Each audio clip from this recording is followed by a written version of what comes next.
Hello, everyone. What is going on? My name is Timpedia, and welcome to the TN Podcast episode. Is this our third Fourth special or or fifth? fourth? Fourth or fifth? We've done a couple because we've covered like leaks as part of our Oh, that's Magic specials. But in terms of set true. reviews, we've done like I Well, want to say we did. time to check. I don't even remember what we did. Did we I'm start with check- Amonkhet or was it earlier than No, we didn't or do later than that? Amonkhet. We had MTG special. Okay, so we had the Rivals of Ixalan, MTG Special 2, which I don't remember what that was, which is this. Okay, so we did MTG 25 special when they did all the announcements for the 25th anniversary. Then we did the Special 2, which I think might have been the leaks. And then we did Rivals of Ixalan set review. And then do we also do So we just did Rivals. We didn't do original Ixalan. No, I don't think we started doing the set talks until Rivals. But regardless, listeners, we're back here for the exciting release of Dominaria. Yeah, very exciting. Actually, looks really good. Yeah. But Freeman, you mentioned that you wanted to talk about other changes that are happening in Magic right now before we actually get into the set. So before we talk about the individual cards, I wanted to elaborate on the fact that Dominaria is bringing a lot of changes to Magic as a whole. Yes. The first of them, and I think this is the most interesting one, is Wizards is finally changing the way cards can target creatures, players, and planeswalkers. So when, I think it was 2007 when planeswalkers became a thing, there were so many old cards that only targeted creatures or players. They're like, well, there's no easy way for us to like figure out what would target planeswalkers and what wouldn't. So they added the redirect rule where it was if something targets a player and it could target a planeswalker, you can redirect it after you've targeted the player. Gotta say, I totally remember being confused about the rule when I first started playing. I played with Demi way back in the day because he's the one who got me into Magic. And that rapidly meant I never played with him again. But he totally was the one who had to explain to me the Planeswalker rule because I was like, oh, I have this thing that targets a player. It's a burn spell, but what about like these discard spells that target players? Can they? It's so weird. I remember it was one of the first few times I was playing Modern. I was playing this jank mono red elementals, and I go to bolt someone. They're like, "Oh, are you redirecting to Liliana?" And I froze there, and I'm like, "Yes," because I had completely forgot it was a real thing as a new player. So I understand why they're doing this, but I think it's funny that in 2007 they're like, "No, it's too many cards to change. There's no way we could ever change it." Mm-hmm. Flash forward 11 years, like, fuck it, we got to rip this bandage off now. I gotta say, there's so many cards they have to deal with. Yeah, so actually yesterday this came up during Commander. What was it? Someone had cast... Oh no, Niv Mizzet, the Firemind. Someone was playing a Niv Mizzet deck, and he pinged, and it says creature or player on it. And we were like, oh, does that... It says creature or player.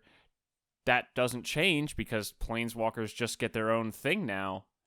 But then I looked it up on my phone, and I'm like, nope, it's one of the ones that's been errata to say they did any a target. Mass errata. So anything that used to say creature or player now says any target.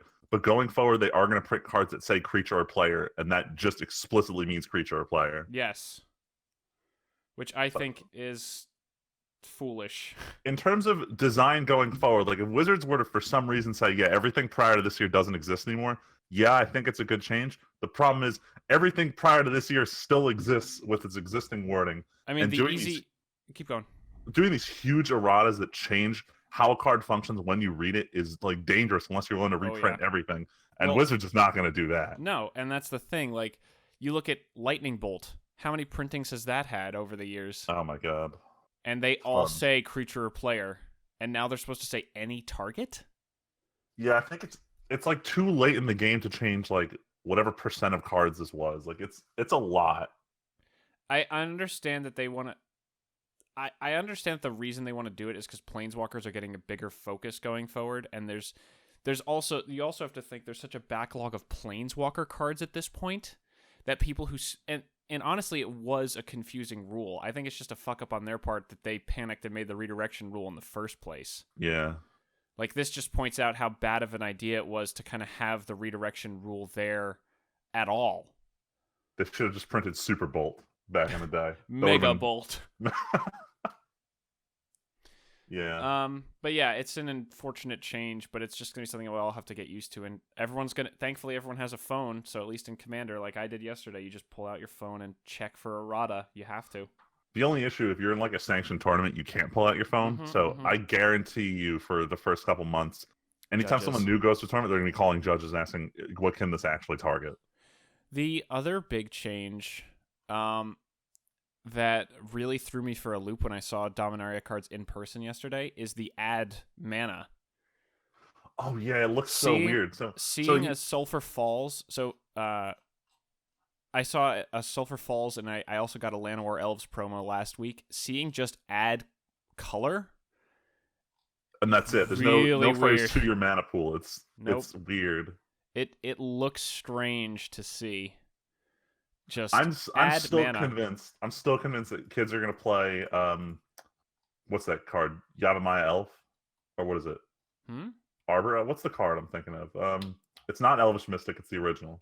Llanowar Elves? Llanowar Elves. They're gonna play that, they're gonna see the green symbol, and they're still gonna try and search their library for a forest to put into play. Yep. I swear to God. It doesn't fix that confusion at all. But it's weird. There's formatting changes. And I'll transition that into point 2 that I wanted to bring up was the change to the legendary card frame. Yeah, buddy. Wizards has been doing ever since Battle for Zendikar. Wizards has been feeling very frame finicky. Yeah, they want to change the frame, and it's it's okay. It's their kind of way of dealing with the fact that other card games are evolving. Stuff like Hearthstone with animated cards. They need to look flashier. And the first time I saw it, I thought the frame looked pretty cool, especially when they showed up for the Jace spellbook stuff. Oh, the spellbook still looks amazing. The only problem is I really hate the way it looks on multicolored cards. So, I am holding in my hand a card I traded for yesterday, the pre-release promo Raph Cappuccine. I traded for one of these yesterday, and he's the blue-white guy who gives all your historic stuff flash. Yeah. In person. So this is my in-person review of the new frame. There is a lot. Like if you're also on Mythic Spoiler. If you go down to Raph and you look, it looks like the black border stops at the top of the tips of the crown thing. That's not true. There is a lot of black space there. Interesting. So on the images we're seeing, the black space is like way brighter in the pictures online than it is in person. Yeah, because you can see on Mythic Spoiler that the black space looks like it got cropped right at the edges where any color is. No, there's a lot of black, especially on top. But I will say the effect of 2-color cards having each color represented on top and kind of blending together, I really like that look. Interesting. Maybe I just need to see them in person. Now, I will say I don't like how the gold card is just gold everywhere. That I really don't like because the gold sides kind of blend in with the gold of a gold card already, but I love the look of the blue stripping and white stripping around Raph. Honestly, I don't like. I hate the white cards the worst. And that's a problem because I'm a white Magic player. is that yeah. It stands out a little too much, and I'm the first person to complain about it. But when I first saw hybrid cards where the whole card is a transition from one color to the other, it looked great. And then I saw what real multicolor looked like, and I was a little upset that this gold is just the way it is. And I don't think gold blends with the new legendary frame. Like the legendary frame looks great in single color. I just don't think it works. Like it's not even an issue of the gradient color; it's an issue of how it contrasts the gold that I don't like. No, I agree with the gold. The gold doesn't look super amazing. I actually could go get a gold card. So, what I was gonna say about yesterday. So yesterday I played Commander as usual, April 21st, and pre-release was going on, and I walked in during a pre-release, and there was only like 10 people doing it, and I ended up trading for 3 cards. All pre-release promos that people had that were foils, because I got to get foils for Commander. Including Raph, and the store actually let me buy 2 pre-release packs, one for me and one for Val. I got Joda, Archmage Eternal, and Hinterland Harbor as my promos. Oh, nice. There's 2. And Val got... I keep forgetting how to pronounce her name. A card I actually need, so I'm going to steal it in the near future. Where is she? Ah, Evra, the Halcyon Witness. The 4/4 lifelink that you can exchange your life total with its power. Yeah, the one you need for what's her Lycia. name? Yeah. Val actually opened the promo of her. So I'm going to just snag that for Commander. All right, so real quick, I just went to the first Dominaria box opening you find on YouTube just to see what the cards look like in person. They do look way better than these pictures do online. Yeah, having the black border just extend right down to the crown definitely helps them look Yeah, better in having this person. grayish blur kind of doesn't look nearly as sharp. Yeah, That's the other no, thing makes, about Mythic yeah. Spoiler. It's like the black of the background that kind of surrounds them. Like they tried to make that the right color, but the scans look wrong, so it doesn't blend well. Yeah, so they didn't match the border to the color in the scan. So it just showed up on the video, unfortunately. All right, maybe they don't look as shitty in real life. Maybe I'll redact that statement at a later time. Val just texted me, and it showed up on screen, and she said, "No, it's not. No, you're not. It's mine." Because the walls are so thin here that she can hear me saying that I'm going to steal that. Last thing I wanted to mention was just that Wizards came up with Brawl, their way of making money out of people who like playing Commander. Mm-hmm. I think it's interesting. I don't know if it's going to take off. It depends on if they start making like a sanctioned like tournament format. Mm-hmm. Then and only then will I see people like start to play it and like really consider it. But right now, it just seems like a fun, casual, like people who play Standard that don't want to buy into Commander, which is a very small set of players. I think the thing I said is that the only thing I might do is turn my Depala deck that I'm retiring for Janara into a Brawl deck. But other than that, I'm not going to be playing Brawl. It's simple as that. I'm just not. Yeah, no, I really don't like paying for the standard markup on certain cards. Yeah. I'd Like, rather I also wait invest... for cards to rotate before I put them into Commander decks. Oh, I don't wait, but either way, I'd still just don't really want to... Like, I just don't want to invest in more decks. Yeah. I'm happy with my long-term Commander decks. That's the other thing. Like, once Kaladesh rotates out, Kaladesh is like the block I care about. This block looks great and fun and cool. Nothing hits like Kaladesh did for me, and it's about to leave. So maybe if Brawl had started with Kaladesh, I would have been playing a Depala deck in Brawl this whole time. I certainly am not going to be starting to make a Brawl deck right now. So, yeah. I'm still just sitting here waiting for the next 4/4 commander that I want to play, just because I'm tired of playing fragile 3/3 and 2/2 commanders that just die all the time. Janara's a 5-mana 4/4. I know. Anyway, let's get into the actual set chat. All right. Because there's a lot to cover here. For those listening, I'm also doing a series on my show Command Me, where I'm upgrading all of my commander decks with new stuff from Dominaria. I've currently recorded only the first part. The second part I'll record sometime this week before I go to a wedding. But yeah, this is going to be more of a whole set look, because there's a lot of cool stuff here. Hold on, I need to promo my show too. All right, listeners, sure. I'm also doing another show. It's called The Weeb Shit. You can find it 30 minutes into any of our weekly podcasts.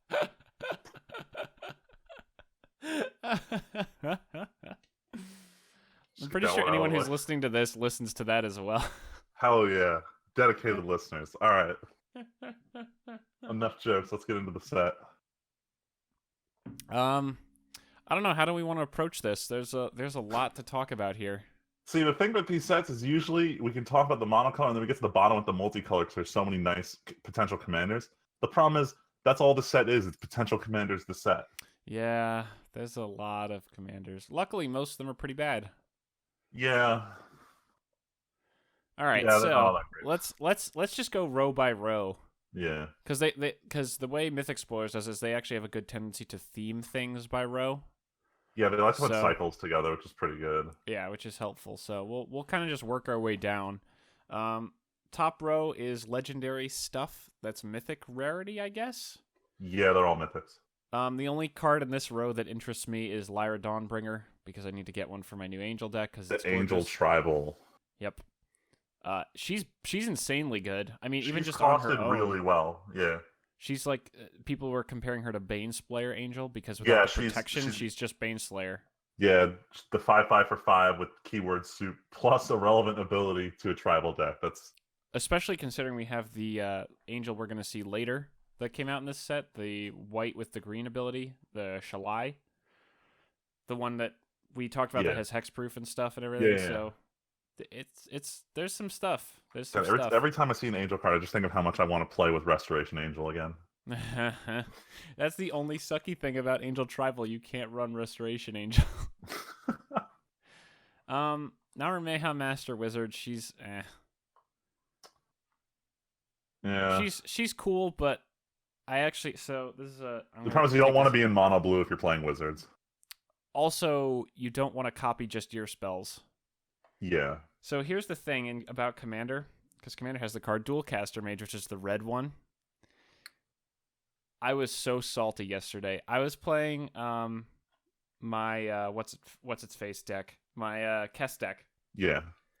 And I had just gotten Time Warp with copied, and I had cast it copied. And in response, my friend sitting across the table cast Dualcaster Mage. Oh, wow. She copied my Time Warp, and I was at 1 life, and that meant she took the turn before I took my turns. And she won in that turn? She killed me on that turn, and then killed the other guy after his turn. Oh, God. I was so freaking salty. I was going to win with those 2 extra turns, and then I tried so hard, but she had a bunch of creatures, a Hasty Boots, a Chandra on the field that could ping me for 1, and I had 1 tutor in my hand. And the only thing I actually had no outs.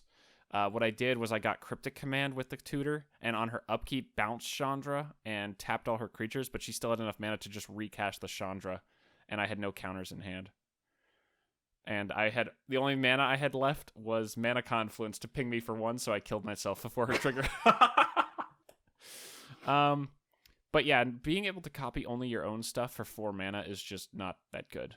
Yeah. Dualcaster is a broken card because you can copy your opponent's spells for 3 mana, not pay for your own spell, and then copy it for 4 mana. Yeah, I don't like that. Bells Plus, his and Lock ability is cool. only triggers when he enters. Oh, yeah, but moving on. Bells and Lock is cool. He's complicated. Yeah, he's got a lot of text. He's kind of like big ad nauseum. Big boy ad. Yeah, pretty much. Exile cards from the top of your library until you exile a non-land card. Put that card into your hand. If the card's card mana costs 4 or greater, repeat this process. Someone's going to make it crazy. Rewards you for your big fat demons. It sounds like Luigi's deck. It sure That's does. our demon deck he had. Yeah. Jaya kind of sucks, unfortunately. That's just how red commanders are. The +1 discard 3. You mean planeswalkers? What did I say? Commanders. Yeah, sorry. Yeah. As red planeswalker, she's not that great. I do like her second +1 just because there's no card loss to it, and you don't suffer from not having enough cards in your hand. She has 2 +1s. The first one is just add 3 red, so Dark Ritual for red. And then the other +1 is discard up to 3 cards and draw that many. So if you only discard 1, you can get 1. If you discard 0, you get 0. It's an okay plus, but I don't think she's worth it for her minus, No. which is just... Especially in Commander. There's so many better... Which is for some reason like Flashback Tribal, but I don't... No one runs that in Commander. I don't run Flashback in my Kess deck, which is probably wrong, but I don't care. Do you know who's much better in Commander as well? It costs less? Who? Duretti. Yeah. He's so much better. Only in Spellslinger Tribal would you want Jaya, and in that deck, do you want that many Planeswalkers that aren't... Like, are you running only red? Because you're probably running blue, in which case most of the Jaces give you better card advantage and things that work with it than this. This is literally only a deck that wants spells in its graveyard and wants it just because you get to dump stuff. But at the same time, doing it on turn 5 and doing only that on turn 5 seems kind of eh. Yeah. No, I totally agree.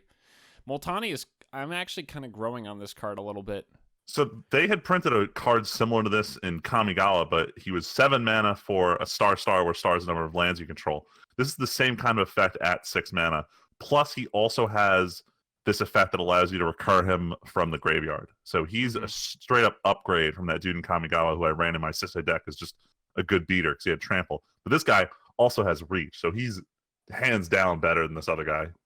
Good for blocking and attacking. Yeah. And lands in your graveyard. That's so good. Yeah. I wouldn't play him as commander. He's kind of just a big beat stick, but he's definitely a great element in a green deck. Oh, yeah. And so here's a question, because this is actually kind of another overall scheme thing. So you mentioned that the other card had Star as its power and toughness. Yeah. And it said power and toughness are equal to the number of land cards in your hand or graveyard, is how this would be templated with that. This says 0/0 +1/+1 for each I land. forgot, he also has the graveyard, so he's better. But yeah, so Wizards has been moving away from these effects where the power and toughness are constantly changing. They've started printing a lot of things that when it enters the battlefield, its power toughness is decided right there and then. So that way there's no confusion as to what it is. This sort of, how do I put it?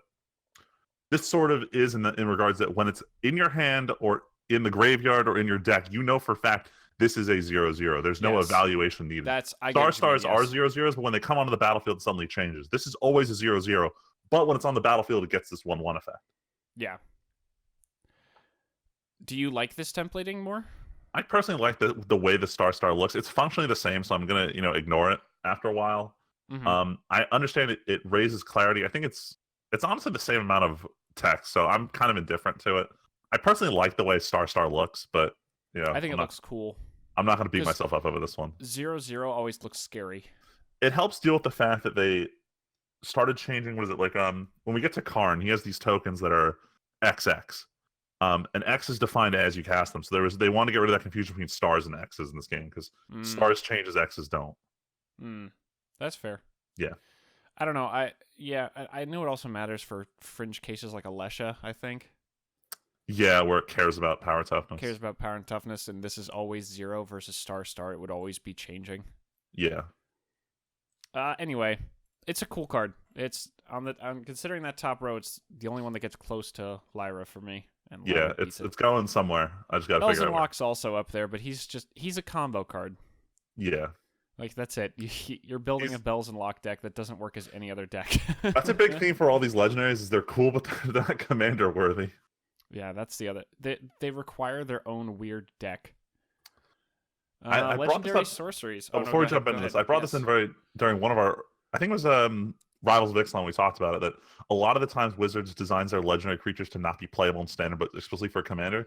This is a weird way around where they're like, we want these legendary creatures to be standard playable.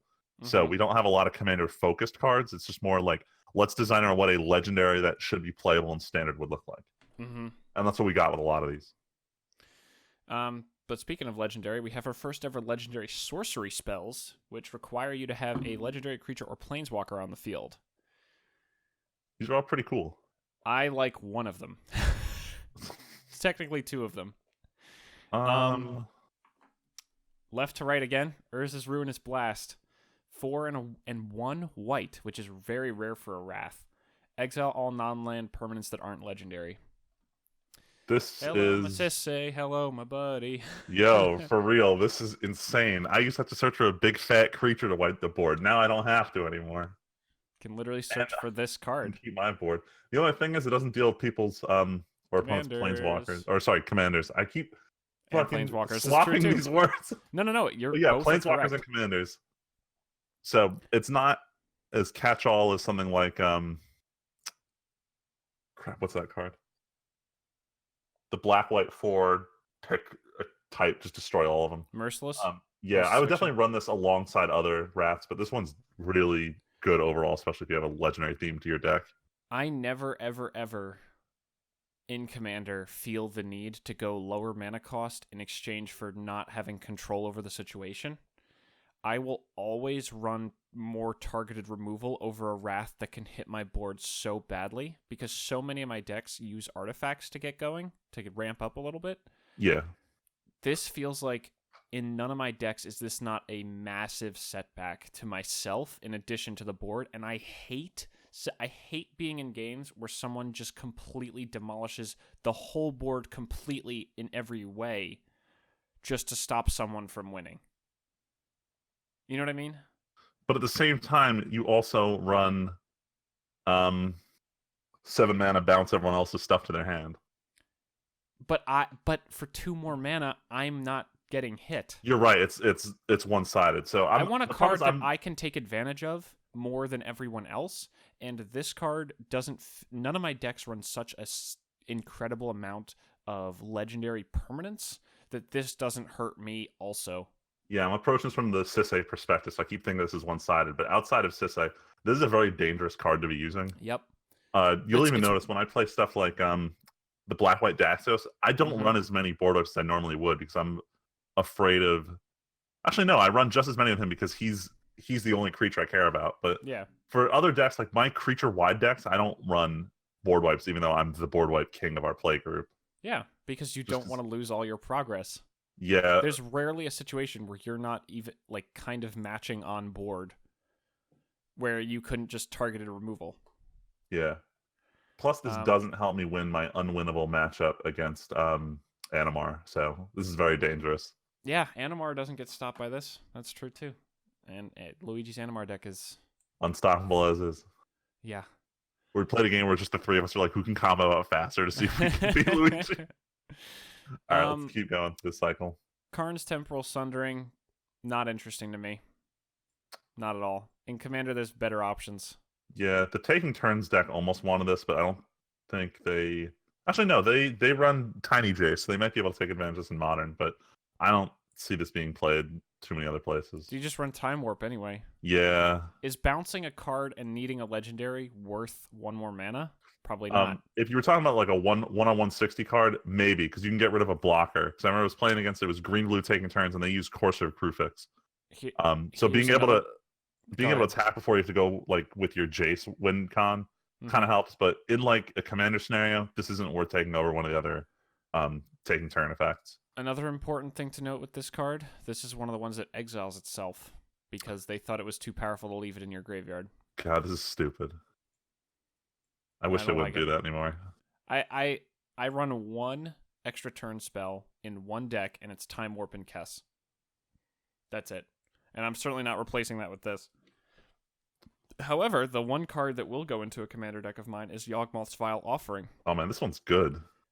As of Friday, this card is slated to be in Gisa and Geralf. It's a good card. Legendary sorcery, 4 and a black. Put up to one target creature or planeswalker card from any graveyard onto the battlefield under your control and destroy one creature or planeswalker, then exile it. I realized that my Geese and Geralf deck needs a little more recursion stuff other than kind of doing zombie combo-y things just with my commander. So this card is amazing. This is a 2-in-1 kind of spell. It's a reanimator as well as a creature destruction. Creature or planeswalker destruction. So it's got... Yeah, that's the other big thing too. That deck has almost nothing to hit planeswalkers with.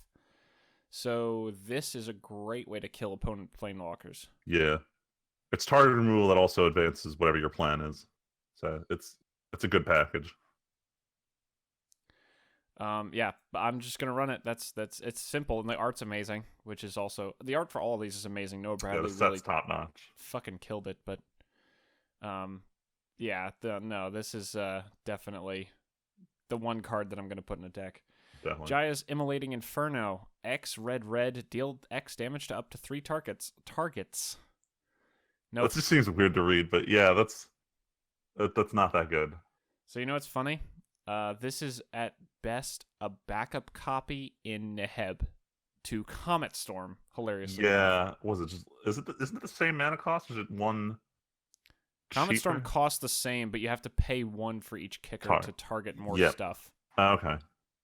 But who cares? Yeah, the legendary restriction on this isn't worth the saving the 1 mana. I wonder if 3 targets was considered because Commander is usually 4 people. I wonder. It's an interesting question. I really don't know. I don't really like it. The legendary sorceries requiring a legendary thing or a creature or planeswalker. So nervous about that. It's such a risk of being a dead card, and honestly, outside of Yawgmoth's Vile Offering, almost none of them feel worth. The next one I might run in Sisse just because it's stupidly you'll win run more. It in Sisse. Sisse. All right, Kamal's Druidic Vow, X green. Look at the top X cards of your library. You may put any number of land or legendary permanents with converted mana cost X or less from among them onto the battlefield. Put the rest into your graveyard. I'm not running this anywhere because currently Selvala has Genesis Wave, which is 1 mana for a better card. They're similar. Genesis Wave is better in every way except for the 1 extra green mana because it doesn't need to hit legendaries. But in Sisse, that's not a problem. We'll see what happens. I'm probably going to slot it in, but I've got too many cards to slot in that deck, and I don't have enough time to think about it. Yeah, you also never upgraded for Planeswalker rule change. No, I didn't, because I need to go find another Elspeth Suns champion to slot into that deck. I'm a big fan of the next cycle on here. The next cycle is the 3 monocolored mana cycle, which is really interesting because all these cards seem like they're supposed to go into a 1 or 2 in Commander only. I think you could get away with a 2-colored deck, not in Standard, certainly. Yeah, when I first started playing Magic, it was in Theros blocks. I was looking at every card that was 3 of a single mana cost, and that's not that a common thing they do in Magic. They only really do if they want to push a single color. Yep. And a lot of what I found was like the Ravnica hybrid cards. So seeing all these cards makes like me, when I first started Magic, really happy, because I was dying for a white creature, and Boros Reckoner was the only one at the time. But seeing them print essentially the Friedman card in Magic made me happy. Yeah.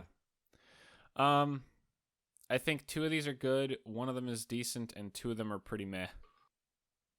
Not in Commander, I just mean overall. If I'm still playing Standard, I'd love Tempest Djinn. Benalish Marshall, the 3/3 creature you control, get 1/1. I really like it. I'm not sure if it's... If I ever build the Night deck I'm thinking about, I'll definitely run it. The problem is I run so many other Anthem effects at the same cost. The question is, do I want to put it on a 3/3 creature? It's kind of risky. I think it's worth... The number of times I've been blown up by... Because if he gets destroyed in combat, it fucks up your combat math really hard, and I always hate when that happens. In a Night deck, Night Exemplar... Indestructible. Yeah, if you're running Night Tribal, he is the bee's knees. Yeah. So Benalish Marshall, 3 white for a 3/3 human knight that gives all your other creatures +1/+1. It's just a solid Anthem effect on a creature, because normally an Anthem effect costs this much mana anyway for an enchantment or something. Yeah. Tempest Djinn, blue, 0/4 flying, +1/+0 for each basic island you control. I wish it didn't say basic. Every card in this set that says basic kills the card completely for anything that's not standard. Pretty much. Yeah, no.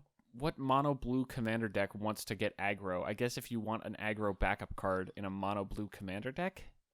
No, it's for mono blue standard where you play this guy and all counter spells, and you just try and win off of him getting bigger and flying over your opponents. That's what the commander deck would be. Dreadshade, black, 3/3, pay a black to give it +1/+1 until end of turn. That's pretty weak. Yeah, he's not that great. I feel like he could have been pushed more, because Shades have kind of always been around, like they've usually been a little weaker for that mana cost, but 3 black for like 1 or 2 extra power and toughness doesn't feel like nearly enough. The only thing I would consider him for is, I remember you played against it once, it was the Korlash Heir to Blackblade deck.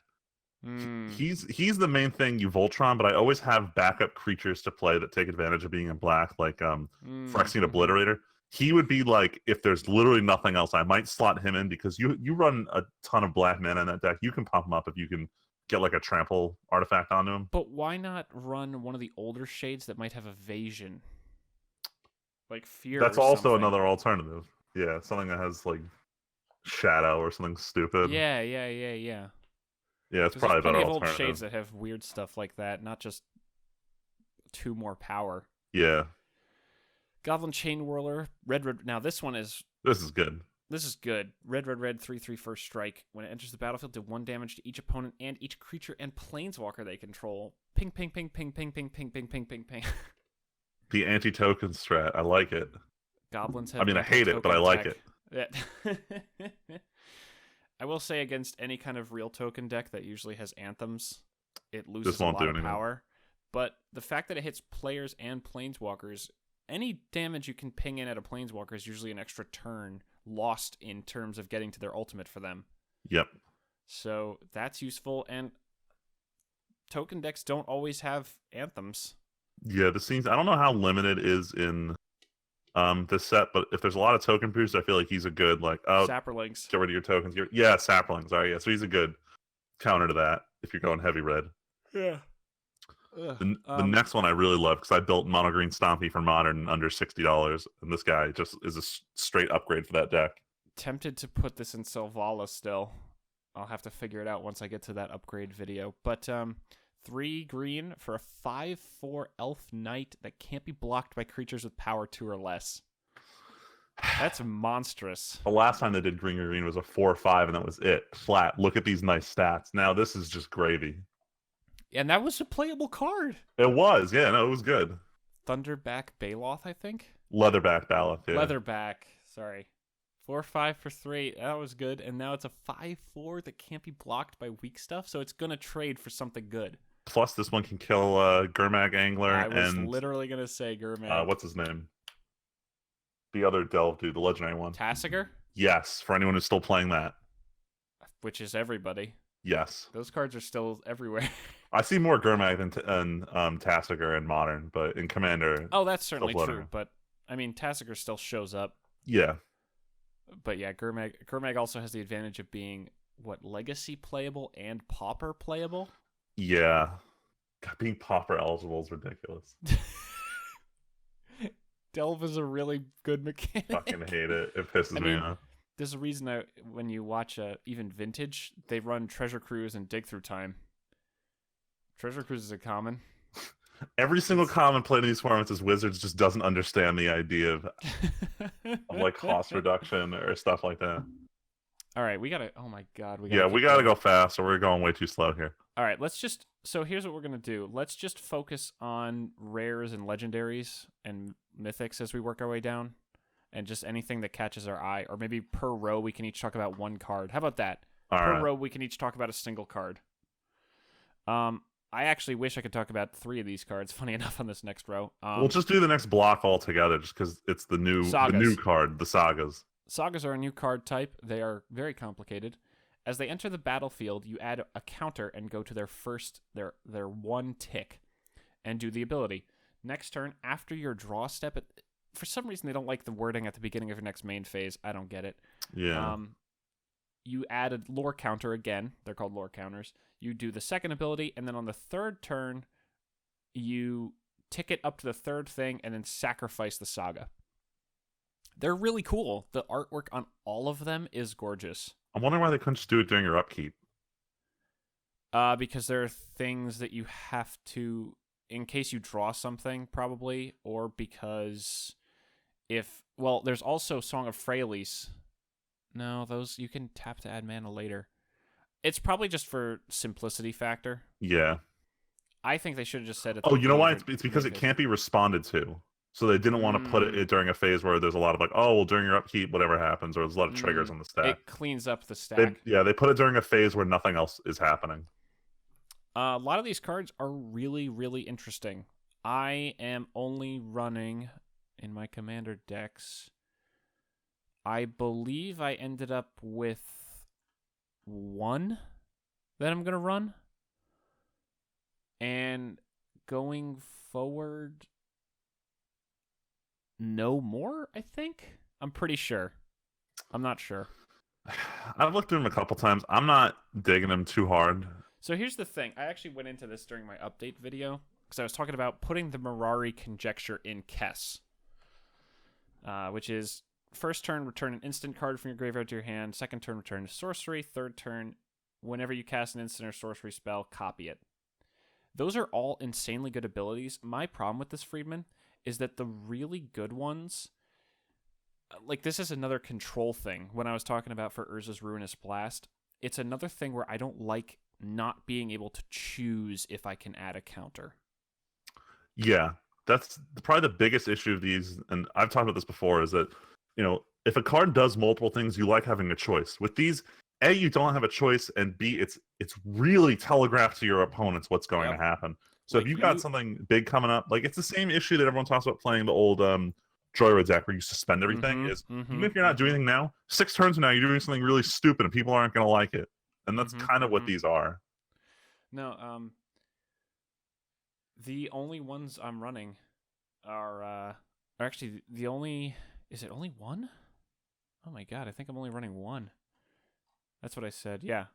History of Benalia would probably go in a Knight deck, but even that one, if your Knights get killed on turn 2, fuck the 3rd ability.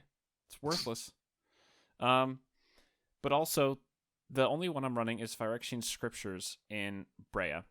Yeah. First turn, put a 1/1 counter on 1 creature. It's an artifact creature. Second turn, wrath the board of non-artifacts. Third turn, exile all opponents' graveyards. Interesting thing about that first one on the scriptures, you can save someone else's creature as a political play.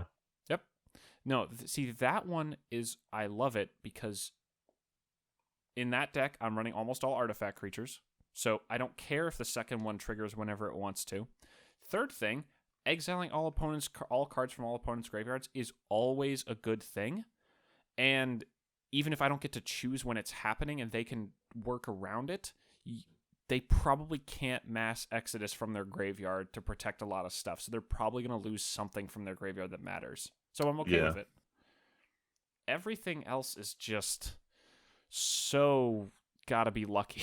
All of them happen. So the one thing no one's talking about is they all happen too late. If you play a Saga on turn 5, your last fight doesn't go off until turn 7.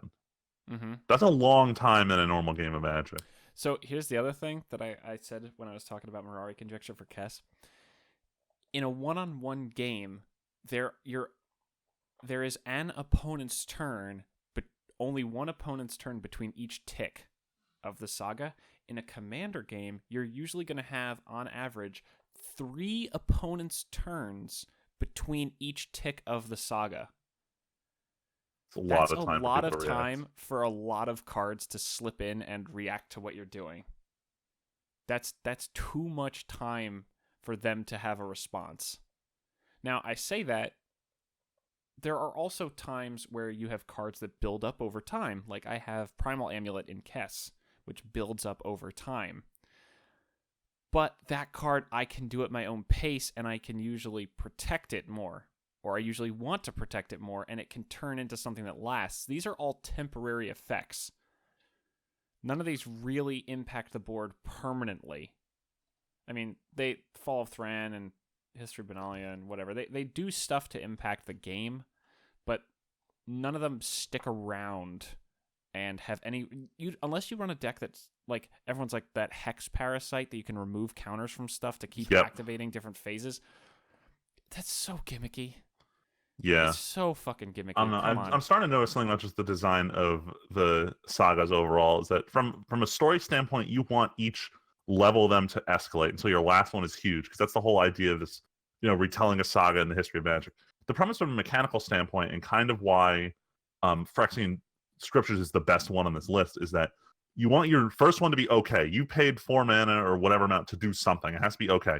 Your second one, that's your payoff for going around the table once and no one did anything to it. That's where your good stuff happens. Number 3 should just be gravy. That's okay. And still no one's dealt with it. I get a nice thing before it goes away. And that's what Scriptures is you make creature bigger or an artifact. You destroy everything that isn't that creature you just selected. The third one, exile all cards from opponent's graveyard. It's nice, but I feel like the number 2 effect is the big deal on that card. And that's how they should be structured. The problem is that's not good for storytelling or what they even wanted sagas to be. It's funny, I remember when Scriptures got leaked, or it was the first spoiled one, I thought it was terrible. And now looking at all the sagas, I'm pretty sure it's the best one. Because I was convinced there's going to be way better ones, and every day I'm like, oh, these are all really shitty. The other thing is, most of them are kind of not do-nothings, but you know what I mean? Yeah. They don't feel super... Like, honestly, the only other one that I actually think is kind of good is Eldest Reborn, and that's one of the uncommon ones. Yeah, that one's cool.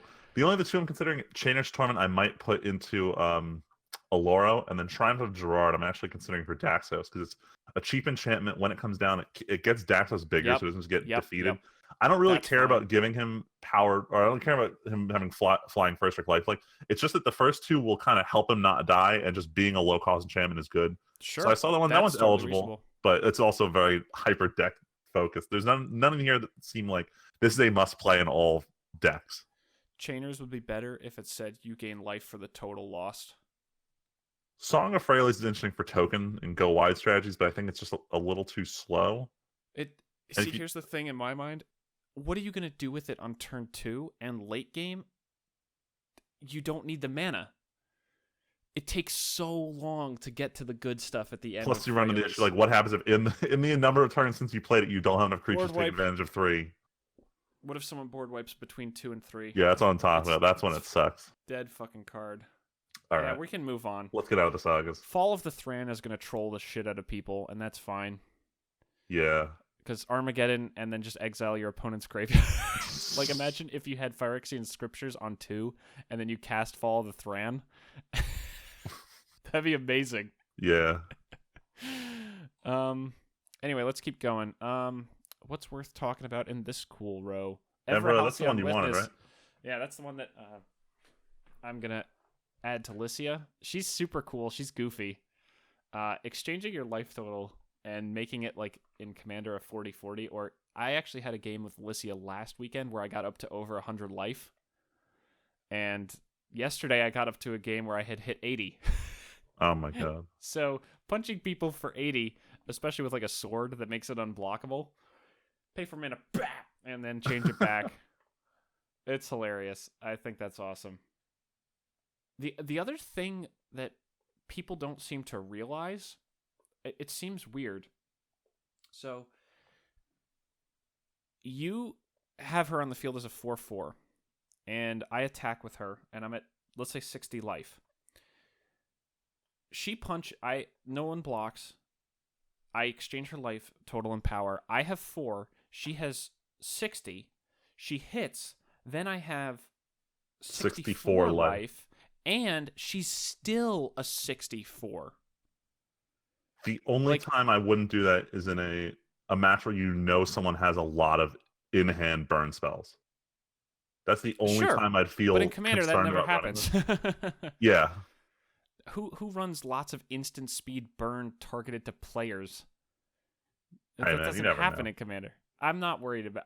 Okay, in that case, I would worry about it. But the only card I'm even remotely worried about is, if I remember correctly, Boros Charm. That's the only card I'm ever actually worried about that could. Yeah, Boros Charm would kill you in this scenario, but here's the thing: it's a very specific scenario.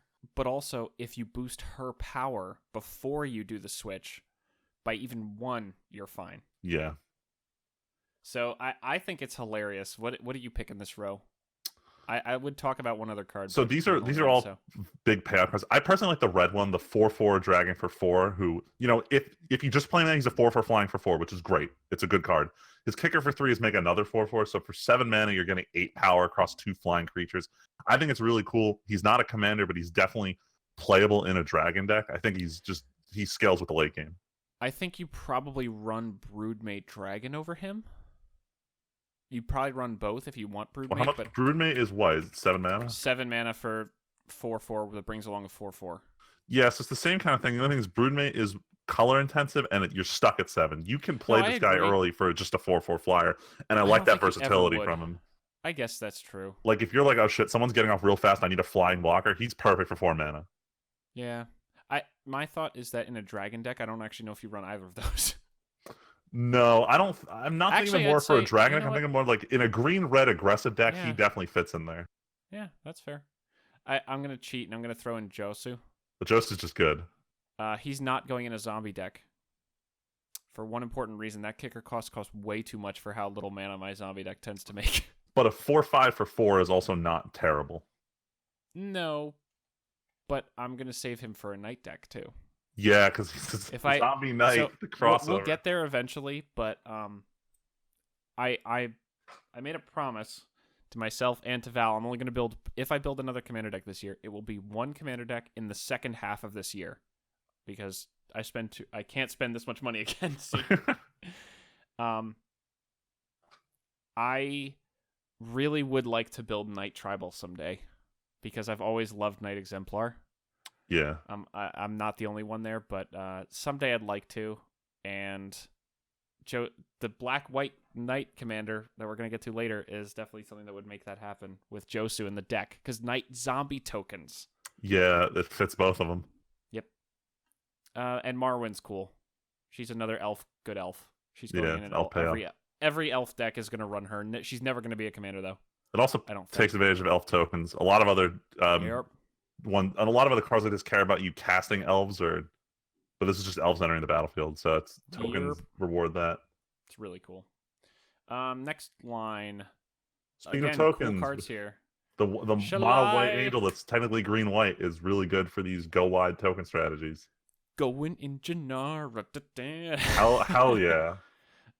4 mana for a 3/4 flying is not amazing, but then when you consider that everything except her has hexproof, she's a privileged position.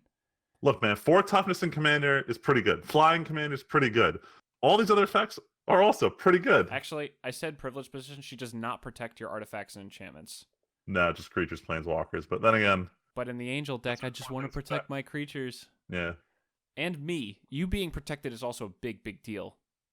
Because I told you I played against a Niv Mizzet deck yesterday. He would have to kill this to target me with Niv Mizzet triggers. Or my planeswalkers, which is a big deal. And it's just gravy to have a mana sink. In Commander, every card with a mana sink is more interesting. It's not necessarily good. The card has to be good on its own, but having a mana sink is literally never bad in Commander. So this card reminds me a lot of Bastion Protector, which essentially just protects your commander. It's indestructible, so it's different. But this is kind of this, you have to deal with this card before you can deal with my commander, except this is 1 mana more announced. Oh, now you have to, before you can deal with any of my other creatures or planeswalkers.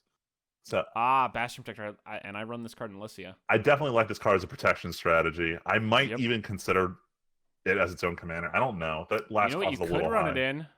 What? Sisse. I could, and I probably will because it's really good cost. Protect Sisse. Yeah. And it's cheap. It's cheap. This is probably going straight into Sisse because the second like, you drop Sisse, you have enough mana to play this the next turn. So here's the thing. I'm running Privileged Position in my Janara deck, but with this and Privileged Position out, every single permanent I control has hexproof. So the only reason I didn't run Privileged Position was I used to play with a lot of people who played super budget decks, and it was just way too unfair to them. So I don't actually that's fair. play that card anymore. But it's Angel real, Tribal, it's real so good. I need to protect my stuff. Yeah. What do you want to pick from this row, or are you just gonna jump on the shoulder? I'm trying to know if Grun was good or not. I actually gave away one. I opened my pre-release kit at the store yesterday. I gave a friend one of my Gruns because she wanted it. It's worth $0.25. Yeah, it's not as good as I remember when I first read it. He's not making the Selvala cut, so that's all I care about. The thing about him, he's good even if he wasn't kicked. He's a 5/5 for 4 that if he attacks alone, he immediately comes to 10/10. That's really strong. Sure. Got a 20/20 if he's kicked. I don't know if I'd ever actually play him. He just seems so janky. He's so janky. So janky. And so vulnerable to removal. Yeah. Yeah. We'll keep going. There's lots of cool cards. Like, we're not intentionally skipping cool cards. There's almost every card in the set is cool, but we just don't have time to go over every single card. It would take weeks. Way too long. We're barely a quarter of the way through this page. You're not even wrong. Fuck. All right. A lot of cool cards on this row. Teshar, Ancestor's Apostle, turns every historic spell into a Sun Titan trigger. Hell yeah. He's cheaper than Sun Titan. He has flying. He's a legendary bird cleric. He's not terrible. And it's a repeatable trigger. Yeah. There's loops people have already come up with like Moxin and stuff. I don't fucking know. I'm sure there's goofy stuff you can do. Like Mox Amber with him probably does goofy stuff. There's some kind of recursion tricks. It's cool. There's one other interesting card in this row though. Are you talking about Lich's Mastery? Yeah. This card is weird. I love it. It's based on the old card Lich. 3 black, hexproof. You can't lose the game. Whenever you gain life, draw that many cards. Whenever you lose life, for every life lost, exile a permanent you control or card from your hand or graveyard, and when it leaves the battlefield, you lose. Jank. God, fucking jank card. Yeah, I'm not even gonna evaluate that one. It seems really cool, but it's ridiculous. People will run it and get a laugh out of it. I'm not gonna run it because I wouldn't get a laugh out of it. This card says "Kill me, please." Yes. Next row. Tetsuko Umezawa Fugitive. There are some hilarious commander decks that are going to come out of this card. That's so low to the ground. But toughness. Yeah. The fact that toughness 1 is on this list is hilarious. Yeah, people are calling some stupid shit here. You know what else this card works with? Umezawa's Jite. Yes. The flavor. Yeah, this card is just super goofy. It's certainly interesting to see a card that says, hey, unblockable on any creatures of this power or toughness 1 is really, including itself, is amazing. There's so many cool combat trick stuff you could do with this card. And it also honestly kind of opens up a new archetype in a blue commander deck. It does. Like, this is one of those commanders I like because it opens up like something new you want to do. It doesn't slot into existing strategies. It is its own strategy. Yeah. And that's what fun commanders are. Freeman, you got an interesting one here? Talking about the white one here? I'm asking. I'm saying, what do you want to talk about? I'm thinking about it. What's the card that does this? But it's only for creatures. Archangel of Tides. Yeah, like, so this one protects your planeswalkers, which is better than some other ones. I don't know if I'm gonna run him in anything. Nope. If he was a knight, maybe. Yeah, that's his problem. Soldier. Territorial Allosaurus. Again, a 5/5 for 4 is always good, especially in standard. Limited All-Star. Limited All-Star for 7 mana. You just kill shit.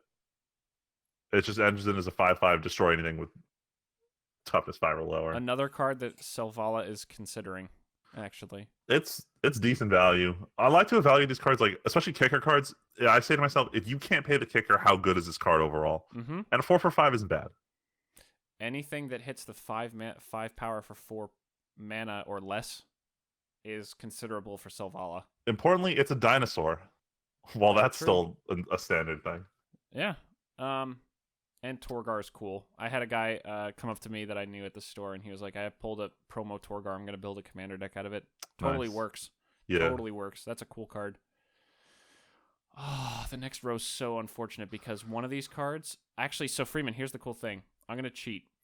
Danitha is going in Strom. Of course. Precognition Field is going in Kess, and I traded for promos of both of them yesterday. One person I knew had both of them as their pre-release promos and were willing to trade both of them to me because they had debt that they had built up from me trading them stuff before. I'm looking at Precognition Field. I didn't evaluate it before, but it's interesting. I cut Nicol Bolas the Deceiver for it. Really? Yes. Oh, Because wow. he's the Planeswalker deck one. I realized he is either a really bad trigger or one-time removal draw card. Yeah. And this is always card advantage.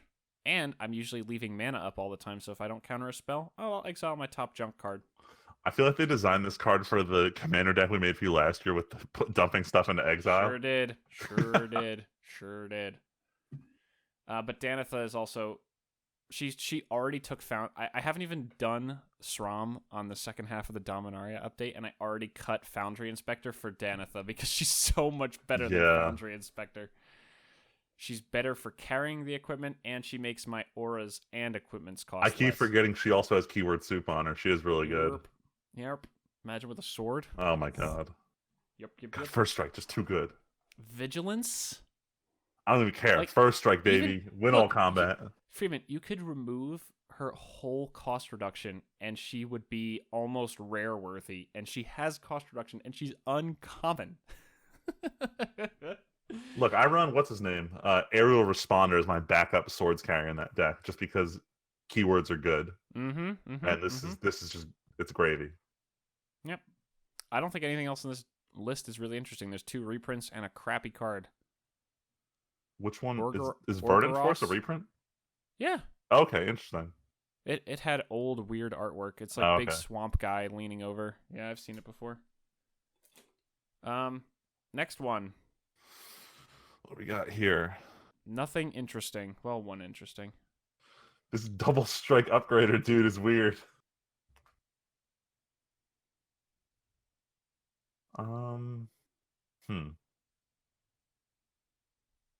Curator's Ward is interesting just because it's always good on your commander.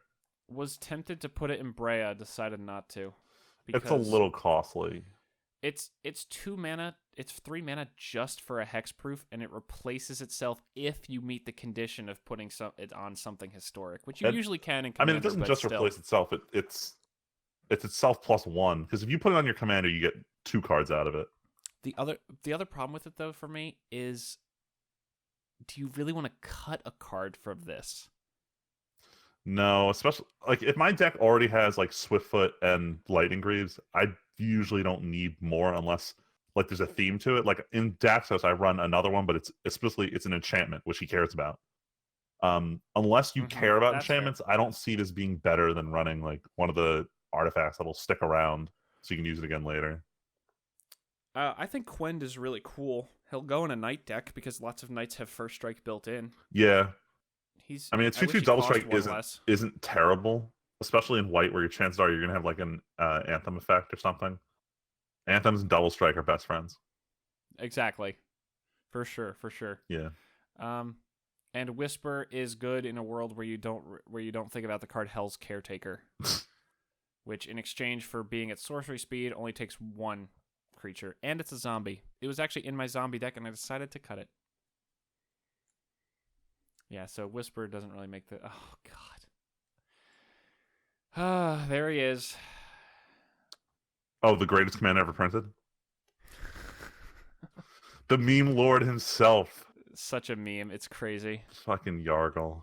Yargle, Glutton of Urborg, 4 and a black, 9/3 Frog Spirit Legendary. When Bells and Locks Lieutenant Yar Cool grew 2 ambitions, the Demon Lord transformed him into a maggot. The frog then that ate that maggot grew and grew until a ravenous spirit burst from its body. One guy at my store, who is apparently, actually, I just found out, moving away after next week when he goes to GP Columbus, so I'm probably not going to see him again. He said he wants to do the global collection of Yargle. Where you collect one from every language it's printed in. And do it with base, promo, and foil. Oh my god. And it won't even cost that much. Memes are real. Yargle is not even that good, but he's hilarious. Apparently, Morrow was retweeting stories of pre-release over the weekend, and he retweeted someone who said, I had on Sarah's, the card Dub, that makes it a knight. He had dubbed Yargle, so he had Sir Yargle swinging away in his pre-release. This is stupid. Oh my if there's god. anything else in this row that's too amazing.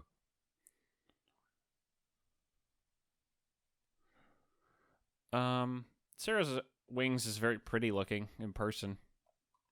Legendary +1/+1 flying vigilance lifelink. It's a good rate for 4, kinda. It's a good aura. The problem is auras have a very tough time.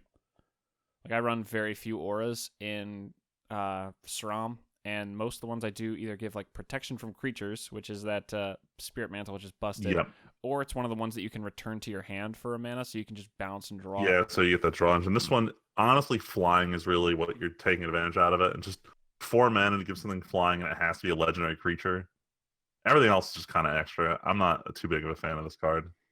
If it cost 1 less, I think I'd run it in SRAM, but for 4 mana, for 3 would be great. 4 is just eh. I think it's like, lots of cool stuff. I don't even see it needing to be legendary in the way it's cost. Like, this doesn't seem that amazing for 4 mana.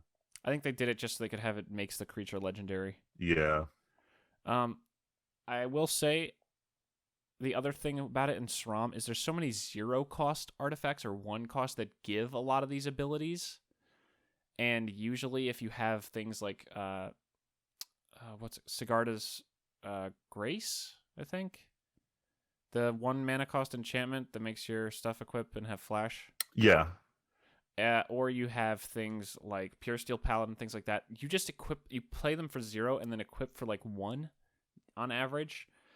And you just have Vigilance or Reach so you can deal with flying stuff anyway. Or like, maybe it would make the SRAM cut. But the other thing is SRAM is such a tight deck. There's almost nothing I'm willing to cut for this. That's part of it too. That's a maybe. I'm kind of talking myself into it now. Damn it! All right, keep going. What else? Nothing else in this row. I guess in Bolas's Clutches is kind of interesting, but mind control exists. More importantly, why can't they figure out what Bolas is supposed to look like? He looks kind of. He looks so different in every single card he's drawn in that I don't know. Is he a dragon? Is he a goblin? Like, what is he? The artist actually said that he worked off of a reference material from Wizards, but that just means that he looks goofy in their reference material. I still don't really like his face. Yeah, it looks ridiculous here. Here's the problem with it, I think. I think his face doesn't seem pointed enough. You know what I mean? It's too flat. A dragon should have a much more elongated jaw, it feels like. And his just kind of comes to a point and looks like just an evil, grinny guy. Especially because his drawing has been inconsistent within Like even within the last 4 or 5 times it's been printed. So you look at like Nico Bolas the Deceiver. He does not have a flat face in that card. Nope. You look at they have the Godpharaoh on here. I don't know. Like it's just so inconsistent. Like the only time his face has been this flat was I think it was like M13 when he was in it. They had a drawing on where his face like didn't look particularly like pushed outwards, and it's just since then it's like 50-50 on what kind of face you're gonna get from him. You know when he looks cool? Freaking Nicol Bolas Planeswalker. That card looks radical. Oh hell yeah. Only other cool thing in this Rogue Guy is Blessing reprint with I think is really cool art. I'm not gonna run it anywhere though. Yeah. I want to do my whole graveyard or nothing, and no one plays mill enough that I have to worry about. Yeah. Yeah. Not playing against DJ enough to worry about getting milled. Ooh, Final Parting. We could talk about in this row. That card is going into Geese and Geralf. It is confirmed. It's a great card for 5 mana. I mean, considering Diabolic Tutor is played in a lot of decks, and a lot of those decks that are in black that want to tutor stuff also wouldn't mind throwing stuff into the graveyard. So for 1 more mana, you're basically stapling together a what's it called? The one from Library to Graveyard Tutor, the 1 mana Entomb. Yeah. It's an Entomb plus a Diabolic Tutor. Yeah, it's a 2-1. It doesn't cost you anything absurd besides literally just playing those 2 spells. Yeah, and I could do things in zombies like getting Rooftop Storm to my hand and putting Vengeful Pharaoh in the graveyard. Put Gravecrawler into the graveyard. It doesn't matter. Yep. I think it's awesome. Other thing Oh, go ahead. I was considering adding Entomb to the deck, so seeing this, it's like, or I could just run this. Yeah. What were you going to say? The only thing in this row, Merfolk Trickster, a lot of people in the Merfolk community are talking about whether this is playable in Modern. Nope, it's playable in Commander. There are some talks about it, because there's that one Merfolk. I know he's a blue, and you can pay 2 more to give him Flash, but usually you'll just vial him in. Yeah, people are talking about whether you want to run this or that, just because this one has Flash all the time, even if you don't have Vial. It's interesting. There's a lot of discussion. I know the professor is really hyped about it, but you know, Merfolk's not in a good place, and you're not even going to see a lot of data to support whether it works or not. Also, doesn't Merfolk usually like mulligan until they have a hand with Vial? Does Merfolk keep a lot of non-Vial hands? You can, as long as you have 2 or more lords, you can usually go with that Vial. Like, you have 2 or more lords, and you have what's that card? Cavern of Souls. You can usually stick with that Vial. But then you're not playing at instant speed. You're running out a lord every turn. It's not always about the lord. A lot of it is just about, can I get to 20 fast? Like, you have turn 1 like Spreading Seas, and turn 2 and 3 are just lords. You're good. Mm-hmm. That's fair. It's fair. Next row, nothing is really interesting. I mean, I personally like Knight of Malice. I don't think it's an amazing card, but I like these mirrored pairs. I hate Hexproof from white. That wording is so this nonsense. Like, we don't want stuff to have protection, but we need protection. It's such a bad wording. Yeah. I really don't like it. Dauntless Bodyguard is a cool take on... It's a 2-1 for 1, which is always interesting. And the fact that late game you can make a creature indestructible and kind of throw it in the way is a cool thing to have. Yeah, that's nice. Knight of Grace to go with Knight of Malice. I wish those were in the same row. Yeah. On you, Mythic Spoiler. Again, hate the Hexproof from a color. They didn't want to put the Sage of Latinam right in the middle of their fight. They both look like they're coming in to kill him. Goblin Warchief reprint for Modern legality means goblins might get stronger. A lot of people are talking about goblins right now. Especially because 8-whack was already good. Goblins have already been putting up some okay numbers, especially 8-whack. So people are like, ooh, haste and less cost. Ooh. It's cool. I'm excited to see, because goblins is a great budget thing. Especially in Modern, where you don't have a lot of like Goblin Matron and that kind of thing. Yeah. The super broken old stuff. So it seems pretty budgety. Which Fungus is nice. and Saffronling's got their 2-mana lord. This is ridiculous. Yep. Spore Crown Foul. And it's pretty. All the fungi. They're drawn really nice. All the fun guys are really drawn pretty. Next thing. Settle the Score is interesting. I think Vraska's Contempt is better, but having exile a creature is always worth considering in Commander, and putting 2 loyalty counters on a Planeswalker you control means Super Friends decks. Yeah, Exile Creature 4 isn't terrible, but that's if you have a Planeswalker, this is a really good card. Yep, but it's one of those situational. Dangerous if you don't have a Planeswalker. It's kind of shit. Yeah. But it's also one of those budget options. That's another good thing. It's always good to have budget removal for people in Commander who like to build cheap decks. Yep. Instant speed creating Saprolings is cool because instant speed token creators are always neat. Definitely. Uncommon, yeah, that's pretty good. Oh, here you go, Freeman. Ooh, Seal Away. I love this. The 2-mana flash enchantment. This one is Oblivion Ring for tap creatures. Yep. It's not terrible. I like it. I'm not sure if I'd play it. Having flash is really sweet because you catch people off guard with that. I still think it's insane because as soon as someone declares an attacker without vigilance, you just seal away. The problem is the decks I want to be playing it in, I want to just play the enchantments as soon as possible. And that's why I like the low cost ones. This one is good as like a reactionary tool. So like for some of my Daxos, I wouldn't consider this, but this is overall a nice tool for white decks to deal with some creatures faster and more. I almost feel like if you have enough like Swords to Plowshares and Path to Exile and stuff like that in Daxos, if you have enough targeted creature removal, I feel like this is better because it's just for 1 more mana you do it at instant speed anyway. The problem is they absolutely have to be tapped. There's a lot of times where my opponent won't be tapping. Like a good That's fair. I'm trying to think of a scenario. Like unless you're attacking with the fuck's her name? The 4-mana, 4-color artifact commander. Breya. I usually need to deal with her ASAP just because of her mana abilities. It's fair. Yeah. Thorn Elemental and Skizix are both reprints. Wizard's Retort. Counterspell People think for this Wizard. card's going to be good. It's not. It doesn't mean anything. Without a Wizard, it's Cancel. And Cancel is never worth running because there's so many better counter spells. In Commander, I didn't even consider it. Modern, who knows? No, this is for budget considerations in certain or Standard. decks. People might do it, but there's no Snapcaster in Standard, so. Yeah. Oh man, Sarah Angel's a cool new card. Yeah, really cool. Certainly hasn't been around for all of history. I can't believe they haven't already designed a card like that. Warcry Phoenix makes me sad that they won't do what are they called? Keywords that aren't in the set because Battlecry could just be on, or Battalion could just be on that card. Yeah, it's annoying. It's fucking lame. It's kind of like how they end up having better landfall mechanics in random cards in other sets than sets that have landfall in them. Fucking Tireless Tracker. I have 2 of those in my trade binder. They're like $17 a piece. Damn, I missed my opportunity to get them at a good price. They're really expensive, dude. They're worth it. It's a good card. It's super good. Untamed Kavu is insane and limited. 2/2 for 2 Vigilance Trample is already good, but a 5/5 for 5 Vigilance Trample for 5. Oh, that's good. That's real fucking good.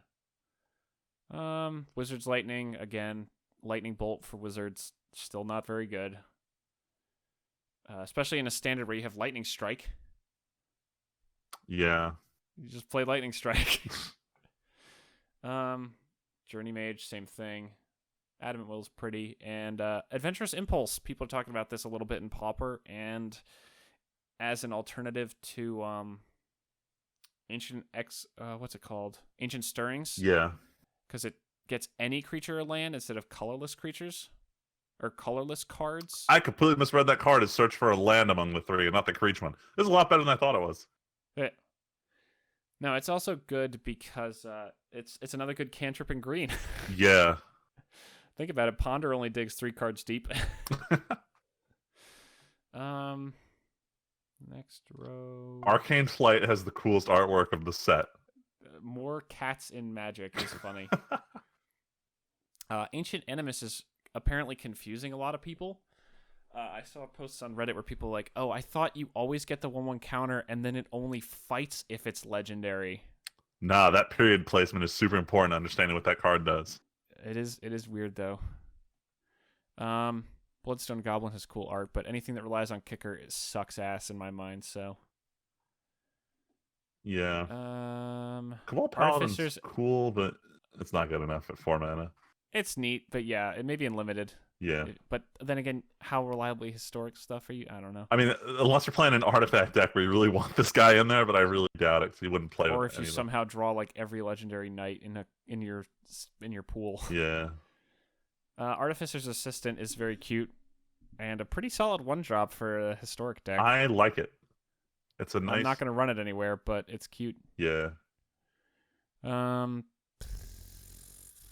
Honor Guard's neat. I love the Benelish theme of just having the stained glass everywhere. It makes, I'm sure, foils of those cards so pretty.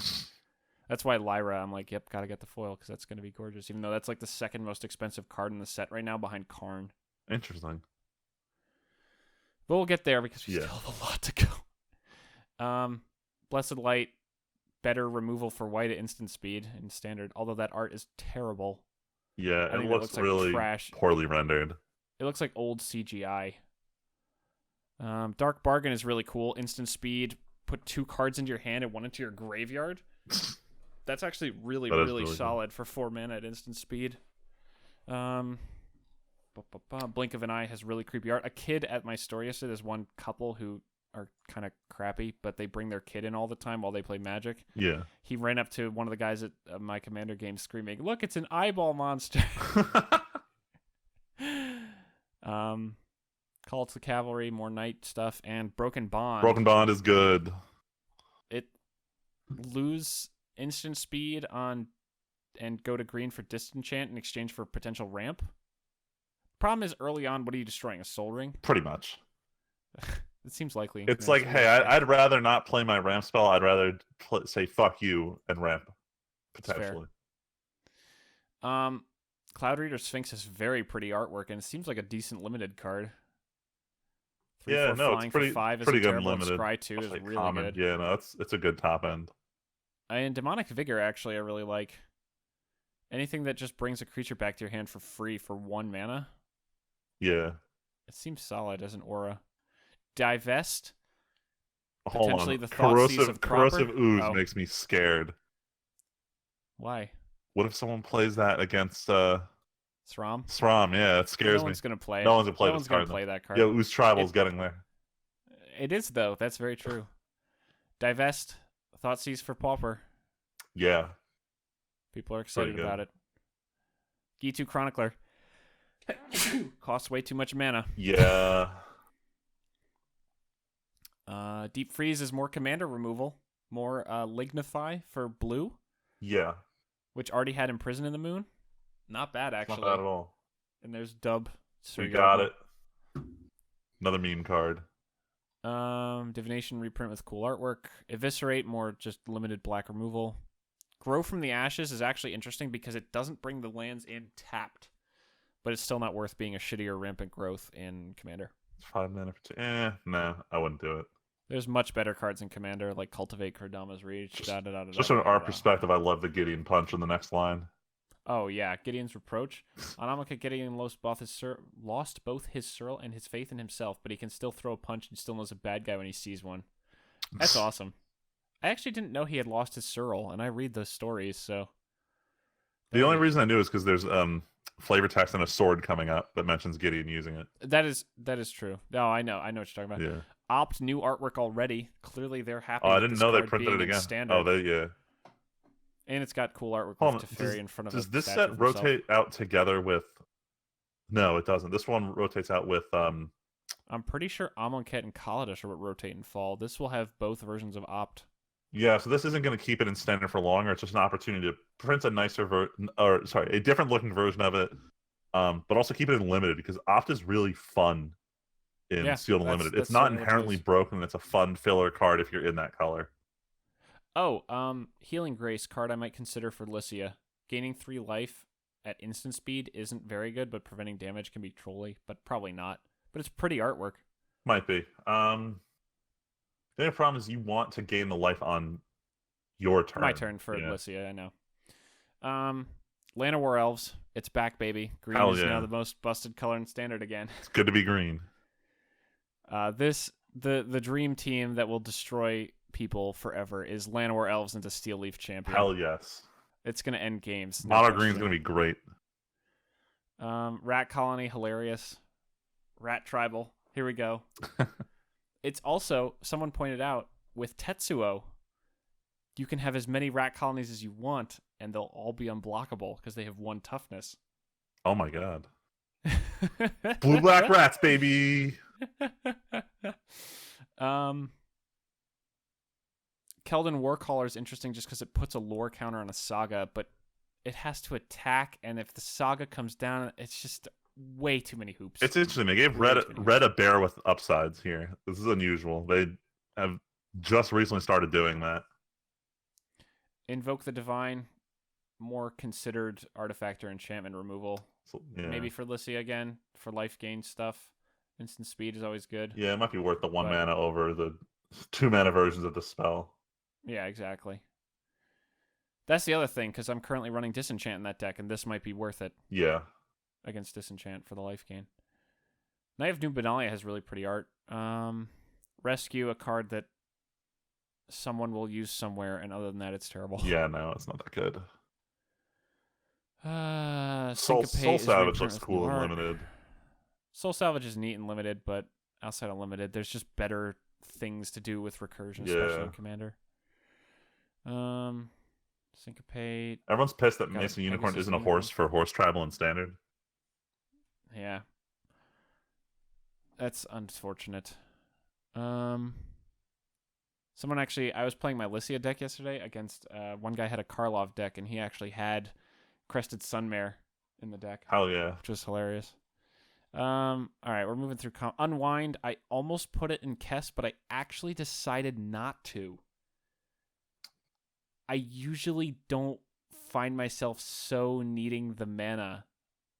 Like, I only usually limit myself to 1 or 2 counters of things, and there's not a lot. I could cut it for Negate, but Negate, I just bought that foil that looks so pretty. Yeah, the only decks I run these untap effects in are in, like, Mizzix, where I want to be casting spells and just be casting more spells.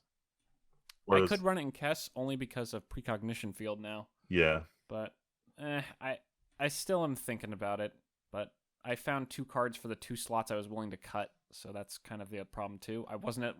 I only found 2 cards I could get rid of in Kess, and both of those slots are filled. One is Precognition Field for Nicol Bolas, and then I'm going to cut Rakdos Charm for Direfleet Daredevil, because I realized that card, casting opponent spells using my copy spells and stuff like that, can be really good. Yeah. Seismic Shift. Wizards just making straight up land destruction again. Yeah, at 4 mana though, so it's useless. It's crappy, but it shows they're willing to print destroy target land on a spell again. That is true. Which they haven't done in a while. More Saproling stuff, Saproling Migration, and Yavimaya Shepherd are both neat. Yep. Skirk Prospector, reprint. Is this Modern Legal as well? Now it is. It didn't used to be. Yeah. So Goblins is getting big. Yeah, there's Goblin there's a lot of potential builds people got going. People want to do Goblin Storm with this and just play a bunch of cheap stuff and then cast Empty the Warrens, turn them all into mana, do more stuff. God, I feel like an idiot. I'm looking at Warlord's Fury, and the first time I read it, I'm like, oh, it's a nice combat trick, only to realize it's not an instant, it's not a combat trick. Nope. At least a cantrip. And it also doesn't target, so you can't even do like Zada stuff with it. Yeah. All right, now we gotta get into the multicolors. Oh my god, there's so many. Let's be quick here. All right. Teferi looks okay. I'm not gonna run him anywhere. Yeah, me neither. He's just another planeswalker with card advantage and card removal and emblem that probably wins you the game. Daraga's Reignited actually kind of sucks. Yeah, they totally stole our egg counter idea we came up with for Leslie's Dragon Deck. Joyra goes into Brea. She is also fine, I think, as the blue-red Artificer commander people wanted. This people is are now saying, complaining. Here, take it. We'll come up with a better one later, but this is... Exactly. Yeah. I think they will. They're definitely going to retread it. They realize how popular that idea is. But yeah, she'll go in Brea because she'll be insane in that deck. Muldrotha, the most overhyped and probably reasonably hyped, but still going to be overplayed commander. People are currently saying it's going to be better than Sidisi. Better than Sidisi, better than what's her face, the green black reanimator. Marin? Yeah, people No. are saying she's better than Marin. Like, what the fuck are you No. smoking? She's better than Carador. She's better than Sidisi, but she's not better than Marin. This isn't free value. You still have to like actually No. play these You still have permanents. to pay for it. Yeah, like no one's talking about that. Like, Yeah.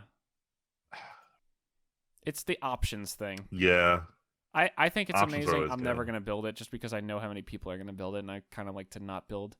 I build popular decks a lot, but I don't want to build the most popular deck, yep. which is... yeah. Ariel, again, if I ever build Night Tribal, she actually seems really cool.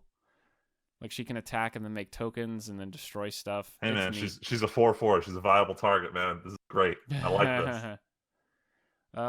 Man, we're going through like every card right now. That's okay. We're just going quick. We're going This is fast really- from this point we're on. moving. Fire Song and Fire Sun Song and Speaker. Sun Speaker. It's cool, but I don't want to have There's- to pay the premium for this.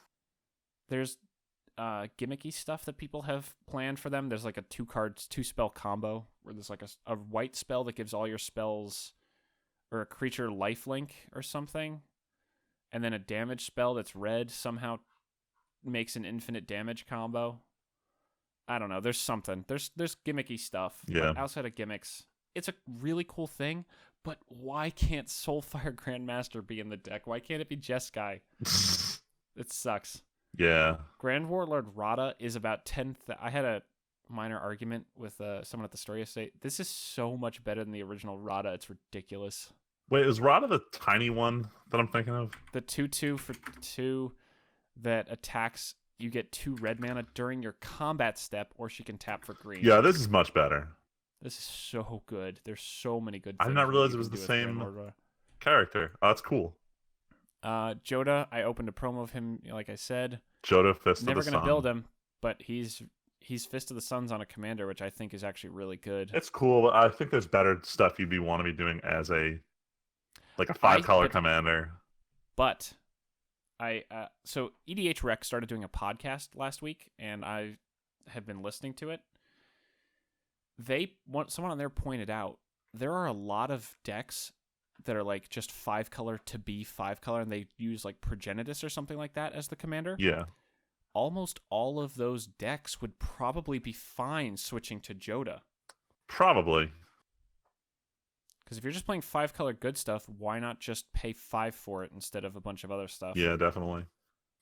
The only alternative I would do is like Sliver Queen just to make tokens for cheap. Well, but that's the thing. They said Sliver Queen and Progenitus are usually used, but Sliver Queen also costs a lot of money. And reserve list. Progenitus is just, you never cast him, so Yeah. why not just run something like this that's a Fist of the Suns? And he comes down a lot earlier than those guys. I think the only alternative would be Ramos Dragon Engine as my 5-color. That's Just the other to be thing, 5-color. Ramos is so cool. But yeah, no, Ramos he's is decent in that regard.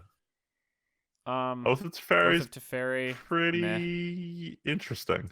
Super Friends or Get Out. Yeah, basically. That double loyalty ability is ridiculous. Primeval's Glorious Rebirth. They clearly want you to build an all legends deck, but that's not Sisay, so No. if you can do it, it's great. Yeah, no, if they had a really good junk commander that fit with this theme, it'd be great, but they don't. Yeah. Adeliz, the Cinderwind.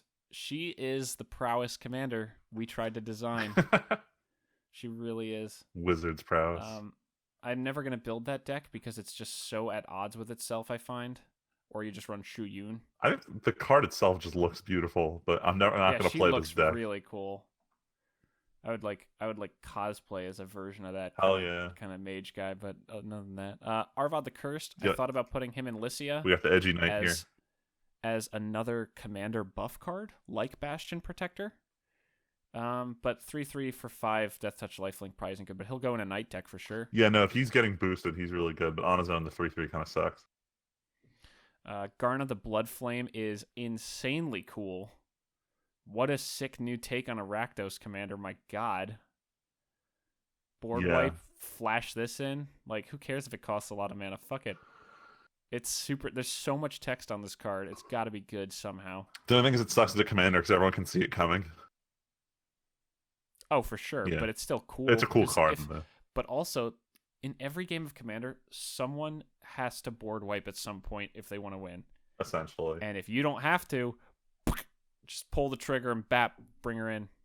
Hell yeah. And other creatures have haste. 3/3 for 5 with flash and haste is still good. Yeah, You it's can not still bad. play this at the end of an opponent's turn where they haven't wiped the board and just give some giant thing haste next turn. Even if you're just saving like one creature, it's still pretty good. Halara the Fire Fletcher, no. Kicker tribal. Who the fuck is going to play Kicker Tribal? Some casual dude who wants to play Brawl. It's That's a like a brawl lot of commander. these commanders are also designed to be Brawl playable. And they probably are. Yeah. Raf Capsheen, he's, like I said, he's worse than Vidalcan Ori or Leyline of Anticipation, but I still want him to be in my Janara deck instead because he's cool. He is. But the other thing he has over them is he is a creature, which I actually kind of like in that deck, and he has Flash himself, which is really cool. Yeah, Flash and Flying together are both really good. Yeah. It's Restoration Age all over again. Rona, Disciple of Gix, I think she sucks. I think she costs way too much mana for her abilities for her to be any good.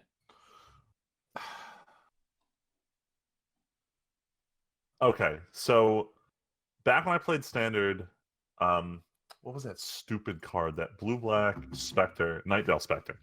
I loved him in Standard. If you look at just her first two effects, it kind of reminds me of that, where it comes down, it's this 3-mana creature that isn't particularly too strong, that lets you play your opponent's shit, but you have to actually cast it. Nightveil Spectre had the advantage of being flying and being able to do it multiple times. This is only York. Oh shit! The more I'm reading this, the worse this gets. Yeah, forget it. This is awful. 2/2 for 3s. Exile a historic card you control. Artifacts, legendaries, and sagas are historic. You may cast them, and you can pay for and tap her to exile the top card of your library without even looking at it. Maybe if it was just tap and exile the top card, it'd be okay. But you're paying so much mana to randomly exile a card you may not even want to cast, or be able to cast, because you already spent 4 mana to do this. No. You can only cast historic cards with her. Oh, you're right. Yeah. So and she has to stay on the field. Terrible. I think she's... Yeah, that's why Nightveil Spectre was good. You could steal lands and shit. But this is not good. Someone asked if I wanted an Embrea, and I just laughed at him, and I was like, hell no. This is terrible. Shauna, Sisei's Legacy. Hell yeah. I gotta find room for her in Sisei's deck. No, you don't. Because she's not very good. She can be a beat stick who has not really hexproof. She has... What the fuck is her ability? It's so dumb. She starts off as a 1/1 for 2 and gets bigger as I play. Because the thing is, with Sisei, I play a lot of these smaller legends that just kind of protect me, and then I have to wait to get to the beat sticks. I'd consider her. The problem is I'm probably not going to have room for her. I just hate that her thing isn't hexproof. Just stop trying to be clever. You can't have hexproof. You can't have protection. You have to have these weird-ass descriptors. Stop trying to come up with fake keywords. Can't be the target of abilities your opponents. What abilities are targeting her? Let's see. Oblivion Ring. That's it. That's a triggered ability, I guess. That's fair. Let's see. Ariel can't target her. Planeswalkers. Oh, no. It's creatures only. Oh, no. Abilities. So it also can't be targeted by Planeswalkers. Ariel. I'm not going to scroll through the whole thing. Fuck it. Non-instants, non-sorceries. I think actually the idea is Planeswalkers. Planeswalkers can't interact. Probably, yeah. Slimefoot Stowaway. Everyone's going to run him as Slapperling Tribal. Cool. Slapperling Tribal, wow. Instead of Thelen of the Havenwood, who was previously the guy. Yeah. This has infinite combo, as people have pointed out. If you have any kind of doubling token thing, preferably doubling season, and Ashnod's Altar, this instantly goes infinite with one Sapperling out and kills the board. Because you make 2 tokens, they both sack for 4 total mana, and then you just build another one and make 2 and do it again. Tatyova, oh my god, as if Simic needed more value commanders to just be bustedly good. But it's 5 mana. It doesn't matter. It's so good. Talk about ramping. I would have to decide between running her and Crufix. Simic always gets either the good one of them shit. the same thing. They always Simic do. gets such good cards. I would run this or Crufix in the deck and just build all ramp and Eldrazi and then just smash people for truckloads of mana. It's just so fucking good. Like, every landfall, draw a card, gain a life. Are you kidding me? Nothing in Battle for Zendikar was that good with landfall. Yeah, right?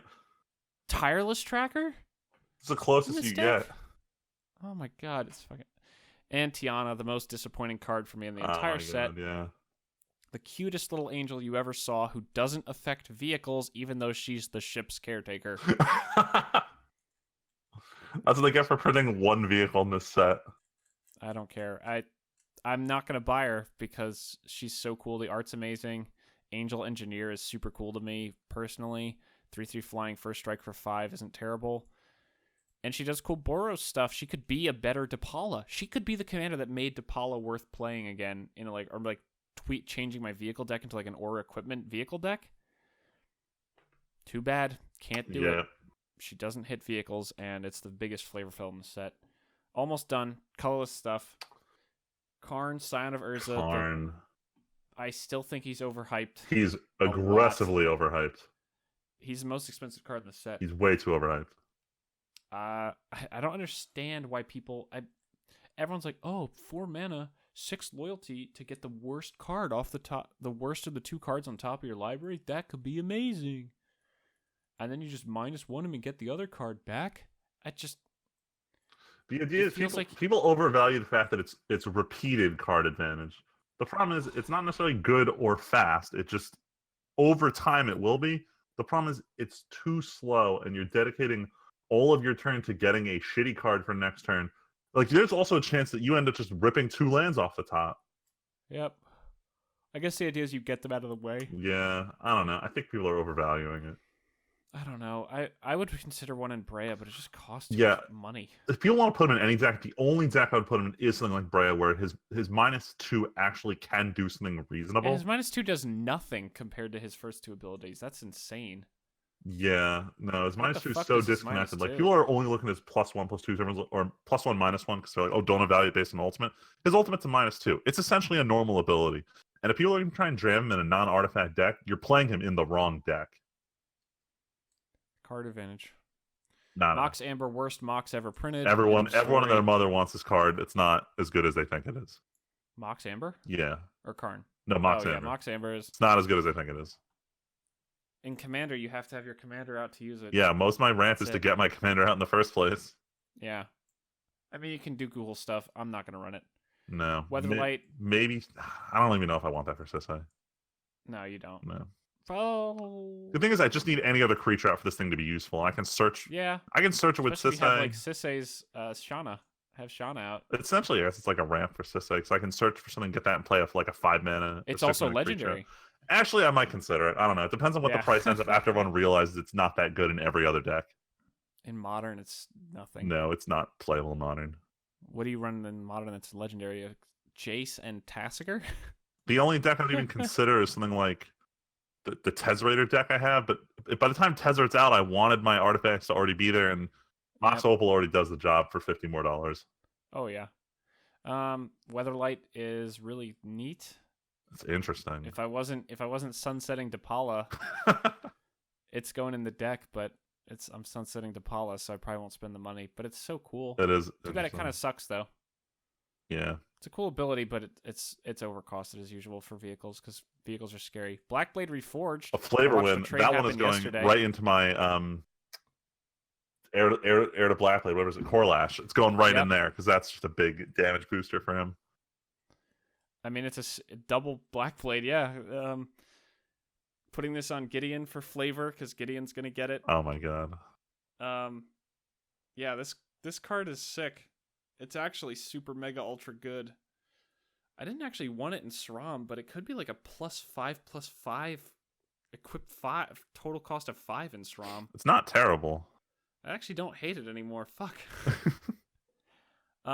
Forebear's Blade is neat. That doesn't make the cut in SRAM for sure. No, it's interesting in other decks where you may have more backup creatures to equip your shit to when your main guy dies, but in SRAM you usually don't. And Sword of Vengeance is just better. Yeah. Gilded Lotus reprint looks very, very pretty. Helm of the Host if I didn't have... Oh, wait. Helm of the... Oh, no. I was just roughing down the line. Helm of the Host is busted. Only problem. I originally considered it for Brea. Here's the thing. In Brea, I probably just want Conjurer's Closet. What does that card do? Oh, I'm just going to Google it real quick. Bounce for free at the end of every turn.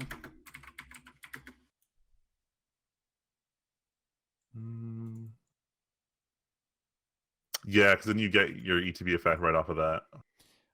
So I realized that this seems good for Enter the Battlefield, but there's kind of better ways to blink stuff. But if you have a combat-y guy like Neheb, oh my god. Like it's better Myriad. Or it's a Yes. different Myriad. Much better It's better Myriad. for No, it's better legendary Myriad. Myriad. It's worse for non-legendary, but for legendary, this is better than having like the Myriad sword. Yeah, absolutely. This is better than Blade of Cells, which apparently is still an expensive card for Commander play. Yeah. I never see them, but it's a really good card in Commander. The problem is it was only printed in one deck that nobody bought, so it essentially carries the whole cost of that deck. You mean set? No, wasn't it that it was the Red-White Giants Commander deck? Oh no, you're totally right. You're totally right. You're totally right. That was a Commander theme. Yeah, 2 years ago. Yeah, but like the rest of the deck was literally worthless. So the entire like $35 of that deck is condensed into that one sword. Blade of Selves. Yeah. Mishra Self-Replicator. I'm actually going to put this in Brea. If it wasn't, I think it's really if cool. it wasn't 5 mana, I'd like it a lot more. But its effect is really good. I agree, but I think at 5 mana it has to be that much Just mana. makes every spell attack 1 mana onto it to get a free 2/2. Yeah, and in Brea. Whew. Hold on. So, quick question: if you create a token, does the token have this ability? Yep. All right, cool. Yep. So if you lose the original, you can still keep making copies. Yep. Nice. Thran Temporal Gateway also almost made the Brea cut. It was like the last card I cut. Might be a little too costly. It's a more interesting Quicksilver Amulet, which is funny because I just put Quicksilver Amulet in Janara. But I'd rather have more consistent creature casting than historic for only legendary creatures. Yeah. In Janara. That's my one gripe about it. But instant speed, 4 mana, I think putting things on the field is always cool. That's my thought, at least. Yeah. Too many people are trying to make Thraxos work, or Traxos work in decks where he has no place belonging. He's really cool, though. He's interesting. 7/7 trample for 4, but he enters tapped and doesn't untap, and whenever you cast a historic spell, untap him. I thought about it for Brea, but Brea is usually too combo-y and different. So Brea doesn't really punch much. So I can't unsee this about him, but he looks like the enemies in the anime Darling in the Franxx. Like they just showed up on in literally the last episode I watched, who looks just like this guy, and it's bothering me so hard. Whoops. Oh man, they printed the best wall ever. The Amaranthian wall is just funny looking. But the real all-star is Damping Sphere. Damping Sphere. Hello, Tron hate. Hello, my Storm hate. I hate those decks. The funny thing is Mono Blue Tron is planning on playing this card itself because of how they can get away not relying on Tron and have a win con against real Tron decks. That's very funny. The thing is, if this starts taking off, Eldrazi Tron might just gain percentage again because that doesn't rely 100% on Tron and more on the Eldrazi lands. And those usually come out before this. Yeah, it's priority 1 to play those. As someone who has 98% of the deck built, it's 100% the right call to play the Eldrazi lands first. Howling Golem is cool. Let's have a different Howling Mine effect. Yeah. That you can choose when you get advantage of, which I also like. Because Howling Mine is so... It just triggers this one. You can choose to actually utilize it or not. Plus, Howling Mine is one of those shitty cards that gives everyone the good thing before you get it, like Braids, the blue Braids. Yeah. It's another one of those things of, oh, would you like to get advantage before me? And if you remove it, I just look like an idiot. Icy Manipulator reprint, cool. Joyous Familiar is going in Brea because it's better Foundry Inspector again, I think. Yeah, it's just solid.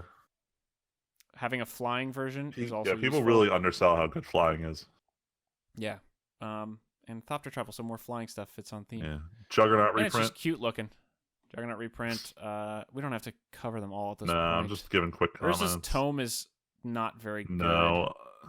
It's kind of shitty for its namesake. Yeah, draw a card, then discard a card unless you exile a historic card from your graveyard. I don't want to exile cards from my graveyard.